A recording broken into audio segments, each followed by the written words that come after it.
All right. Hey, everyone. Welcome to the Gibbs Spotlight. My name is Haley Sandell, and I am a strategic visual communications intern here at the Gibbs College of Architecture. Today's episode is going to look a little different because we have two guests instead of one. In today's episode, I'll be talking with Jessi and Marshall Stringer. Jessi and Marshall are siblings who are both pursuing degrees at Gibbs. Can you both start by telling us a bit about yourselves? Hi, my name is Jessi, and I'm a graduate student at the Urban Design Studio at OU Tulsa. And I graduate this week, actually, so that's exciting. So I'm getting a Yeah. master's degree in urban design. That's awesome. Congrats. Thank you. And I am Marshall Stringer. I am Jesse's brother. I am a senior about to graduate from the urban design program at OU. That's awesome. Congrats to you too. Thank you very much. So I'll start with you, Jessi.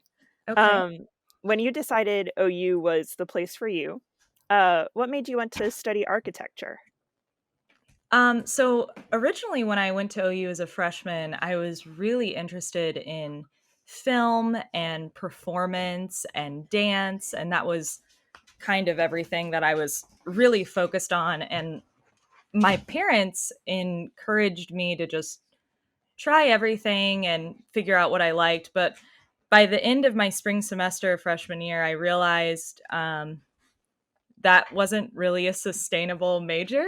Yeah. At least for me, I realized in those, especially in art-based, majors, you really have to be the absolute best, and Yeah. I was very honest with myself, which was kind of hard to come to terms with, and I thought, I'm really good, but I'm not the absolute best, and I don't think I'm gonna go anywhere, with this. So I was like, what's another great way I can express myself and still get to practice creativity, but make a difference in this world? So really just talking to people in my dorm.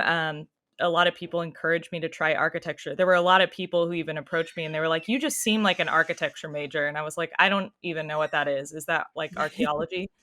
And like I had Oh, no idea. So as a sophomore, I went into the architecture program and just kind of fell in love, but it architecture kind of found me and I'm really happy it did. that's really awesome. Uh, so on top of that, what made you want to pursue a graduate degree in urban design? So, really, in my last year of architecture school, like a lot of seniors, sometimes you have those random classes that you just need to take to fill hours. So, Yeah. on a whim, I took an urban design class with a professor. His name's Shane Hampton. And I thought it would be fun. And Shane seemed like a nice young guy and had a lot of energy. And so I was like, cool. I'm in my last year. I need somebody to keep me awake in class. Yeah. And I immediately fell in love with urban design. It was just this idea that I could do large scale architecture, work within communities, and actually make a really big difference in people's lives and create projects that would outlive me and even outlive my children. And that was really attractive to me. And I thought I could make a bigger difference in this world. So I would I started talking to Shane after classes and asking him, is there more I can do with this, besides just being a professor? And he said, well, actually, I got my master's in urban design at OU Tulsa. I really encourage you to look into it. So from that point on, I just knew that's exactly what I would be doing after graduating with my bachelor's in architecture. Gotcha. That's so cool. Was it a big transition going from Norman to Tulsa? No, it really wasn't a big transition going from undergrad to grad school. Now having one summer, because I've architecture school, it's required that you take so many hours each semester. So just so I could stay sane each semester, I pushed a lot of those classes into the summer months. So Yeah. the summer after graduation was actually my very first summer in 8 years to not have summer school.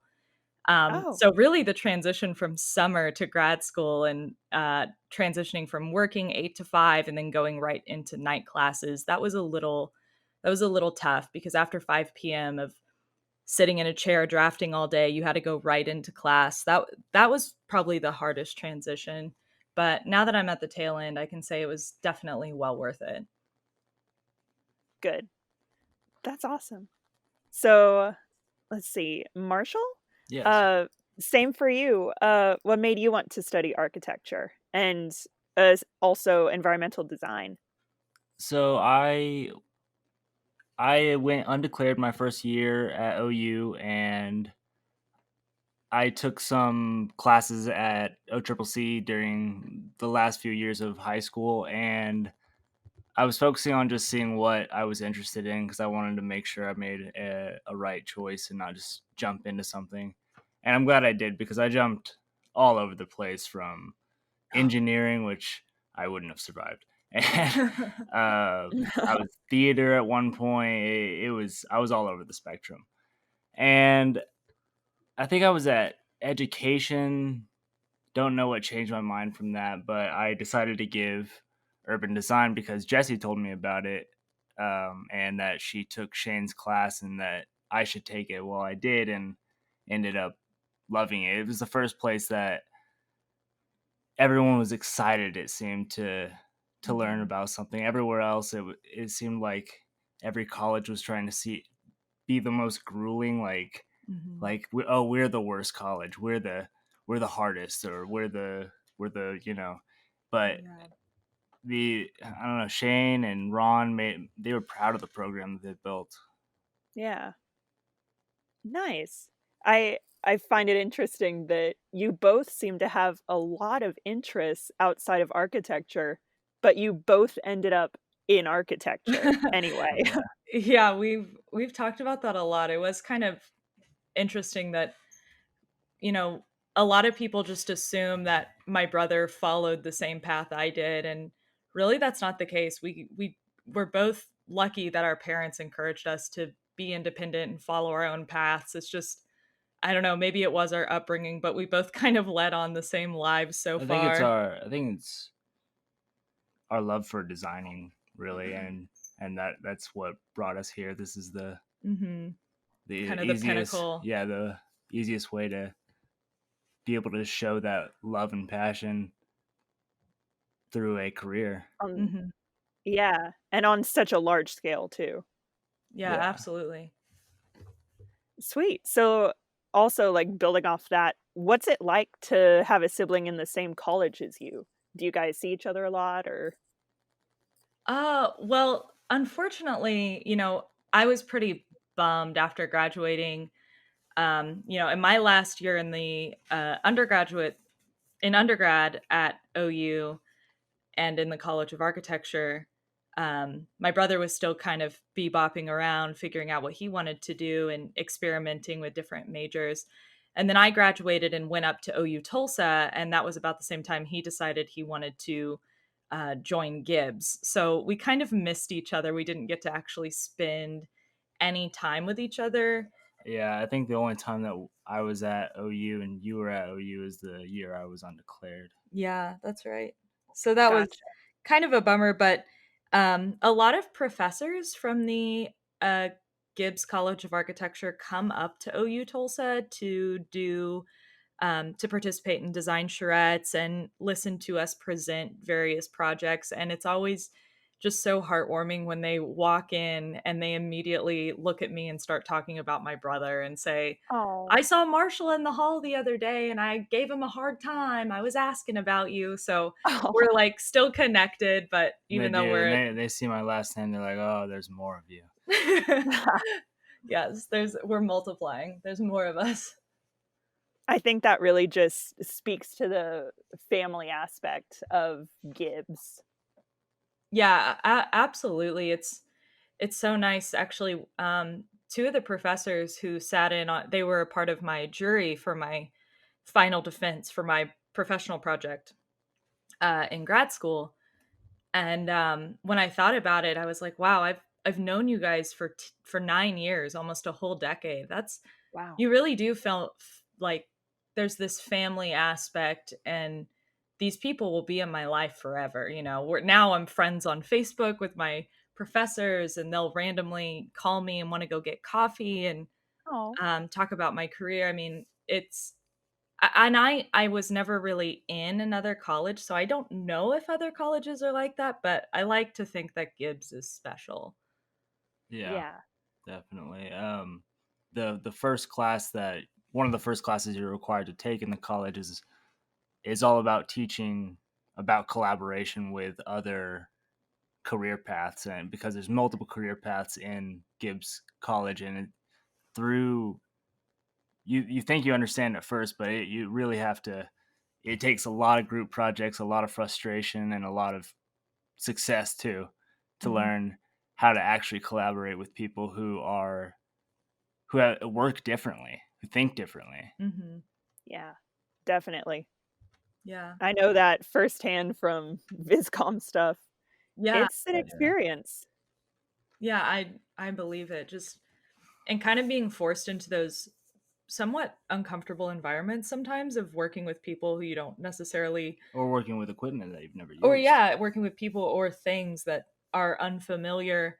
But like Gibbs has created such a really positive, open environment where it's okay to make mistakes and ask questions and it kind of like encourages this sense of curiosity and that it's okay when you don't understand things. It forces you to communicate with one another, which is so vital in our profession. I think communicating with others to create a successful project. I mean, just in architecture, There's just so many factors in it. so many factors between the contractors and the subcontractors and the clients and the investors and then the owner and then the vendors and in architecture Yeah. you kind of play the role of uh, being the maestro of everything, and if things fall apart, the architect's the one that gets sued.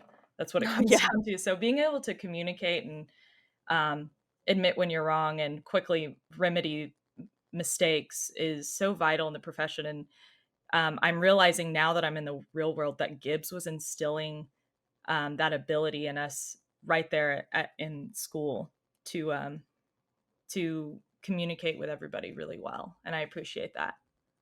Yeah. It's real world experience. Yeah, absolutely. So this is kind of a broad question, both for both of you. What's your favorite part about Gibbs College? Could be anything.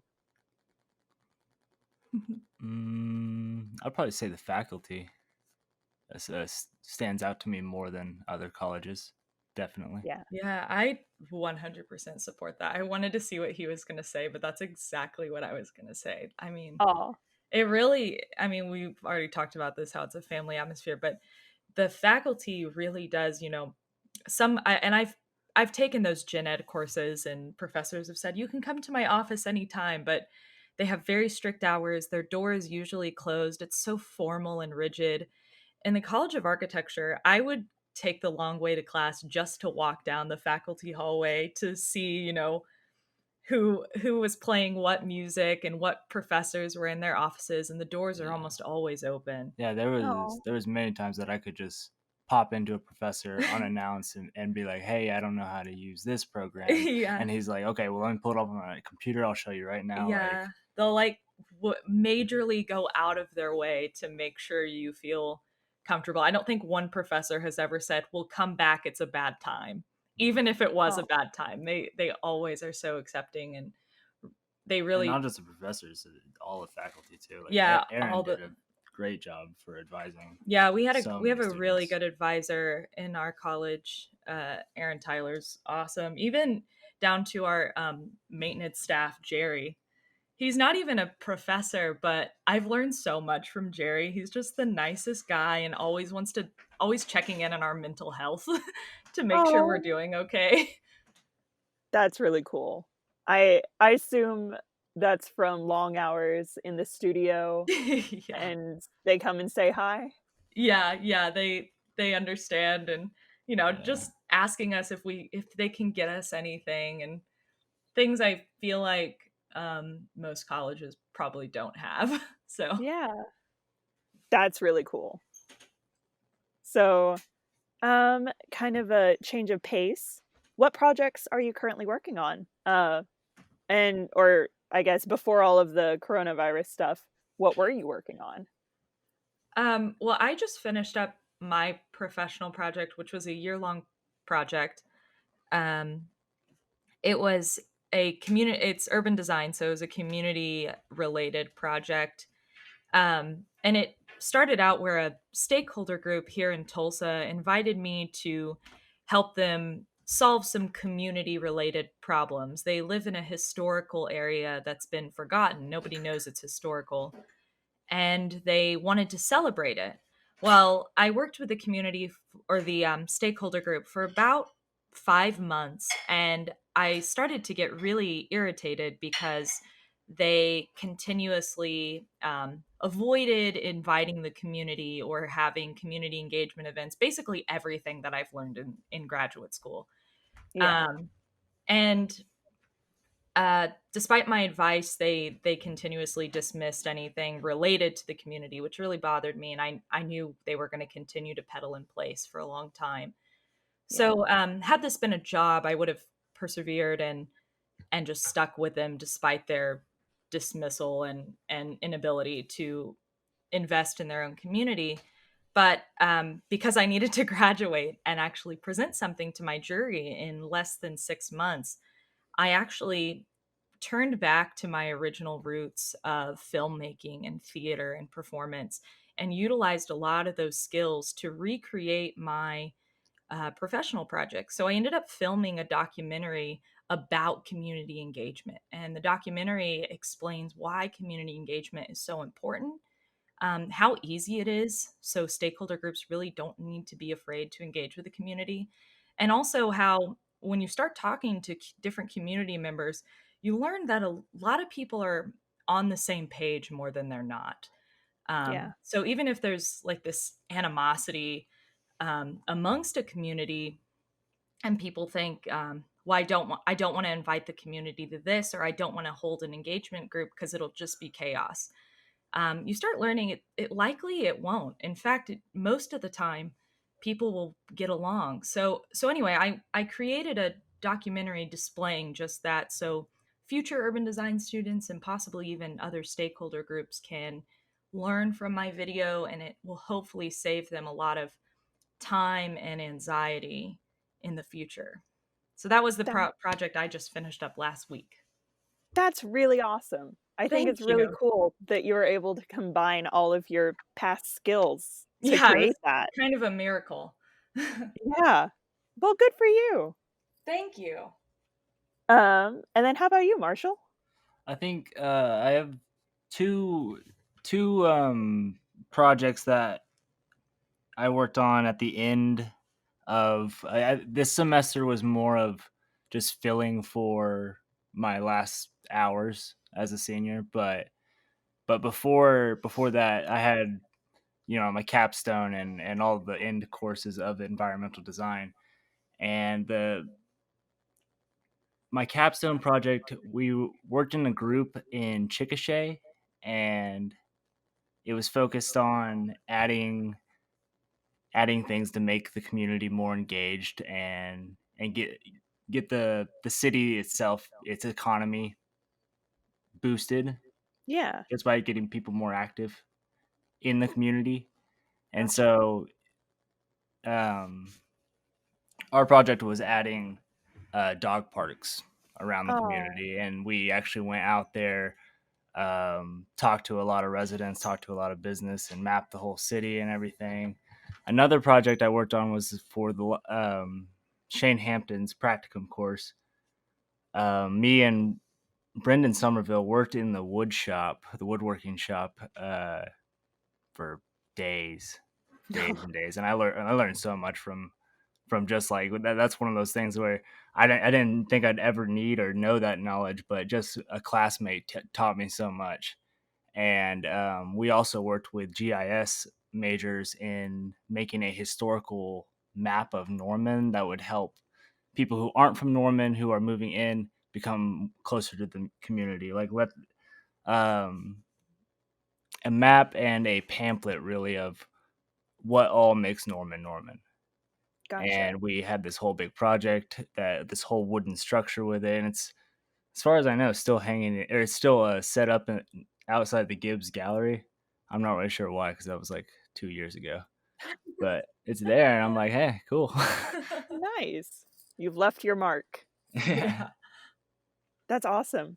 Well, between the two of you, it sounds like you've made some pretty cool stuff.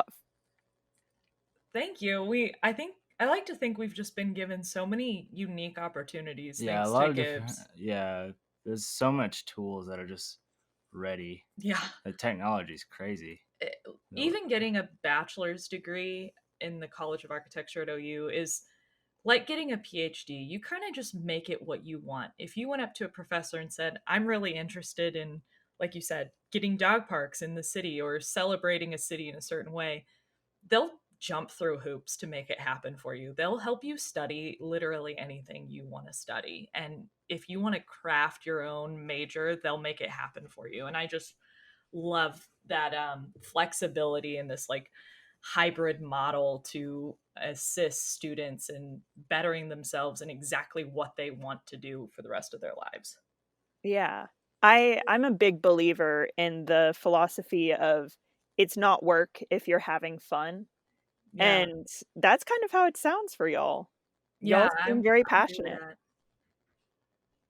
That's Yeah, awesome. I agree completely. I mean, I've dedicated so much time and so many hours to this documentary project, but just the reactions I had from my jury and my professor and the director of my program and how elated they were to see all my work and even encouraging me to turn it into a PhD, which the thought of gives me anxiety. But it was so exciting and it doesn't feel like work in that moment. You feel like you've really made a difference, at least in someone's life, and inspired them to be um, a better person because of it. And you're right. At that point, it's not work. You're just doing your part. Yeah. It's a passion project.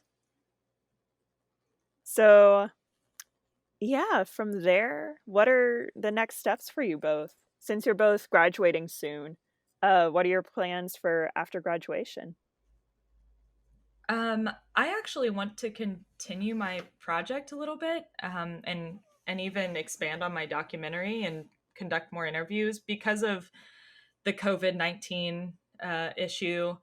A lot of interviews got canceled, and I still made my documentary. It worked and it looked great, but I would like to finish that. I don't like leaving things incomplete, but um, right now I work at an architecture firm, and it's been a wonderful experience, but I have all of my experience hours that I need to qualify to take the ARE exams.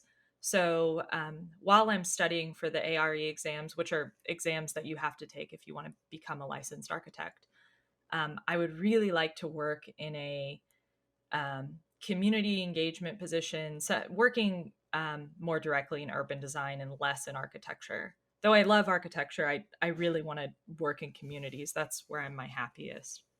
Gotcha. Um, I am going to take a break from school and work, but hopefully in the future, my plan was always to do the master's program of landscape architecture, Yeah. and that's been my passion and my drive the whole time. Uh, for urban design is I wanted to turn this into landscape too, and then make something out of that. But I'm taking a break from school for now. Coming Nice. back though. Help you be more refreshed. Yeah. Well, sweet. So, for your last question, what advice do you guys give to prospective Gibbs College students? Um. It's kind Get of a ready. broad question. It's So yeah, it's gonna be really hard. yeah, you're gonna pull all nighters. A lot, not Yeah, just finals week. But I think it's worth it. I mean, yeah. Just know that that's normal. Like that's normal. you're gonna be all right in the end. Yeah. Yeah. I will say the College of Architecture is a really tough school, and it kind of goes back to what Marshall said earlier, that whenever you're looking at other colleges and what do I want to do for the rest of my life, and you're figuring out what major you want to declare, it really does seem like other colleges are almost fighting to be like, I'm the toughest. No, Oh, I'm yeah. the toughest. Oh, But the College of Architecture doesn't advertise that at all. They don't act like the toughest, and in reality, I think they're one of the hardest schools to stay in. I mean, they really push you, and though those the faculty and everybody and the professors are always there for you and so supportive, they also expect you to be your best at all times. So they push you hard. It's tough. also, and I'm sure you're accustomed to this, is you have to be able to take criticism and look at it as someone pushing you because they know that you're capable of more and not. Absolutely. Yeah, I'm sure in the art school that is identical, but you can't take it personally. You gotta Yeah. you gotta look past it and know that the professors they see more in you that you don't see yet. Yeah, that's true. I think from my experience, the students that struggled the most in my class were the ones that a professor would stand up and say, "Well, I don't know why you did this. Well, what were you thinking?" And they'll spend an hour to an hour and a half arguing with the professor instead of just saying, "Yes, sir, yes, ma'am, thank you for your advice. I'll take that into consideration." Because which is how you probably should react, because in reality, if you're dealing with a client in the future or even a consultant and they criticize your work, you're not going to argue for an hour and a half with the person who's paying you or Yeah. who's working alongside you. You're probably going to say yes and thank you, and argue your point briefly, but not fight tooth and nail for something that in the grand scheme doesn't really matter. um, but I remember students who had a really bad time and just frankly didn't enjoy school as much were the ones who would butt heads with the professors a lot instead of just recognizing that they probably have a lot more experience than us and they know what's best for us, and we should just listen to them and learn from everything they are willing to share. Yeah. And I think that's one of the most valuable things about college is you get that constructive criticism. Though it's not always fun to hear, you do grow from it. Yeah.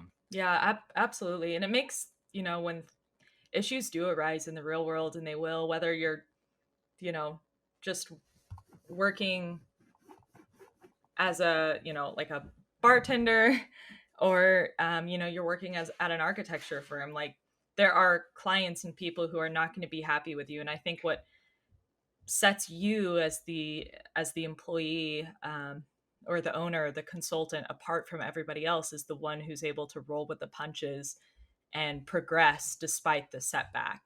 And the College of Architecture definitely teaches us to do that and to do it as gracefully as possible. Definitely. It's a learning curve. Yes. Um, well, that is all that I have for you guys today. Do you have anything else you would like to add? No, that's all. Thank you very much for having Yeah, us. thank you for inviting us to be a part of this and letting us share our stories. It's kind of hard to wrap everything up that's happened. Just so many great memories and the awesome friends both of us have made. Yeah. It's kind of hard to Yeah. wrap it all up into 30 minutes, but it was nice to share finally. Yeah, definitely. And this is valuable knowledge for incoming students. Yeah, absolutely. Well, thank you again for talking with us. Thank you. Thank you so much. We appreciate it.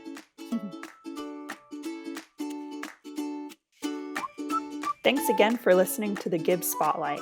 Tune in next time to hear more stories from the Gibbs College of Architecture.